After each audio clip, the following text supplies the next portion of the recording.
Anansi's Fishing Expedition, starring Yashba Ahmad, Yifei Tian, Campbell Coonley, and Hannah Kwok. Anansi was a trickster. Oh, he was a fine boy, but he was a trickster. Someone you had to watch out for, or he would trick you into doing something you didn't want to. He was a very clever boy indeed. Well, one day Anansi decided that he would like to have some fish. If he had lots of fish, he thought he could sell some in the marketplace and have some to eat for himself. But catching the fish would take lots of work.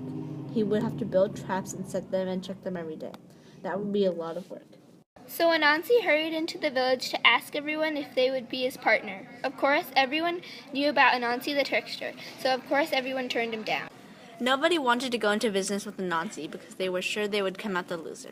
They knew they would be cheated by Anansi the trickster. After many people had turned him down, Anansi decided to do something different. What I need is a fool to be my partner.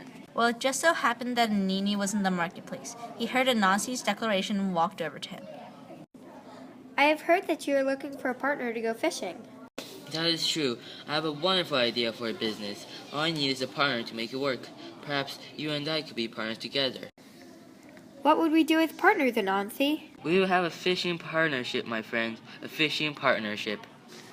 Everyone tried to warn Anini that Anansi was going to cheat him, but Anini just smiled and said nothing. The next morning, Anansi and Anini went into the forest. They went to a place where there were some nice reeds that were perfect for building fish traps. Anini took out his knife. Because we are partners, we must share the work. I shall begin to cut the reeds for building the traps. What shall I do? Why, you shall get tired from me, of course. If I have to cut the reeds, I see no reason why you cannot get tired. Wait, I do not think that is such a good idea. Why don't you let me cut the reeds and you can get tired? As you wish.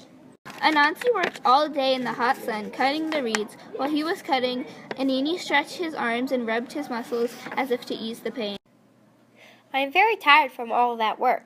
Now I will carry the reeds to the river, and you can have a sword back for me. Oh no, I will carry the reeds and you shall get the sword back. Anansi carried the reeds down to the river while Anini pretended to have a sore back. He complained and made loud sounds all the way down to the river's edge. Now what?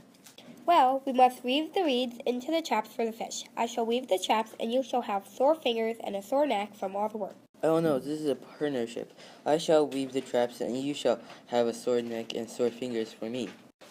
Very well, as you wish. The weaving of the traps took a long time. The entire time, Anansi kept looking over at Anini, thinking he was such a fool. Finally, the traps were finished, and Anansi began to collect them. Hey, what are you doing? Well, someone has to take the traps out into the water. Since we are partners, I thought I would take them out and set them. What shall I do? Well, I know that there are many sharks out there. If I get attacked by the shark, then as my partner, you should die for me. Wait a minute. I will take the traps out into the lake water and set them. Then, if a shark attacks me, you should die. The traps were set in the water, which took a long time. The two partners walked back to the village. Anansi couldn't help but looking at his partner. Every now and then Anini would stop and run his shoulders or rub his arms and grin.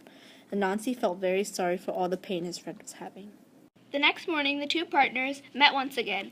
It was Anansi who went out to the traps to collect the fish so that he could not have to die if Anini was attacked. There were two large fish in the trap. Let us divide the fish. You shall take one, and I shall take one. Oh no, my partner. You can have both of these fish. I'm sure there will be more fish tomorrow. You can have these, and I will take the fish we catch tomorrow. I have a better idea. Why don't you take these, and I will take what we get tomorrow. Okay, as you wish. I will take these fish. The next morning when the two partners went out to the traps, there were 4 fish. I think you are a fool to take those 2 fish yesterday. Look at how many fish I have today. I am very excited for you, because that means I will get all of the fish that we catch tomorrow, and I am sure there will be many more fish tomorrow. I tell you what, why don't you take these 4 fish, and I will take the catch tomorrow. As you wish, my friend, my partner. The next morning, Anansi waded out and collected the traps for the last time. They were beginning to rot and would not hold up another day for fishing. But when they looked inside the traps, there were 8 glorious fish inside. Look, my friend, if you had waited one day, all of these fish would have been yours. But Nini was not looking at the fish. She was looking at the rotted fish traps. That is fine. Take your fish. Take them quickly from the traps. I want to get these traps to the market while they are still in fine shape. Anansi looked at the traps. They were falling apart. They were beginning to smell. They were in terrible condition. Anansi was a little suspicious of his friend. What do you mean when you say that these traps are in excellent condition? Why, these traps will fetch a handsome price at the market. A very handsome price indeed. Wait a minute, I built those traps myself. I know, but I think that if you are going to keep all those fish, the least you can do is let me take the traps. No, I will keep the traps and you can keep all the fish. Anansi gathered up all the traps and set out for the market. When he arrived, he told everyone of his good fortune and how he tricked his friend Anini. But then he tried to sell the rotting traps. Nobody wanted the rotting, smelly traps. Nobody wanted anything to do with them. It was then that Anansi realized that it was he who had been tricked. The trickster had been tricked by an even greater trickster. Soon all the people were laughing at Anansi. Soon all the people were making fun of Anansi. When Anini arrived at the market, everyone cheered. Everyone clapped their hands.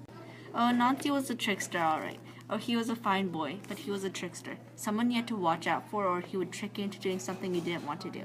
He was a very clever boy indeed.